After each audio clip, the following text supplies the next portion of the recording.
నామములో స్తోత్రం హల్లెలూయా అని చెబుదాం అందరం బిగ్గరగా. బాగా లేకపోతే నీకు అనారోగ్యాలు వస్తే నీ బంధువులు వచ్చారా, నీ రక్త సంబంధి ఎవరు వచ్చారు? అడుక్కునేటప్పుడు ఒక్కడ రాలేదు, కానీ యేసుప్రభువుని పిలిస్తే మాత్రం మందిరానికి పోతే మాత్రం. నువ్వు చూడండి, ఇప్పుడు ఎవడన్నా తాగడానికి సరికి తీసుకొని పోయి ఆ సార కొట్టుకుపోతే ఎవరు మాట్లాడు, సినిమాలకు పోతే ఎవరు ఏంది అంత తాగుతున్నాయి, ఎందుకు రైట్ ఆగమైపోతున్నాయి ఎవరు మళ్ళా అనకపోక వాళ్ళు అనే మాట వాళ్ళు డబ్బులు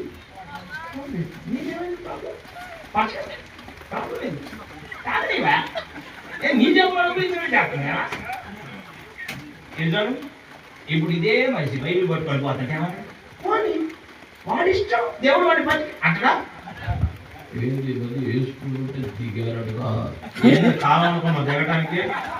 ఏ శుభ్రంలోకి వస్తే దిగేదండి దిగటమే. అల్లెడి చెప్పండి అందరూ.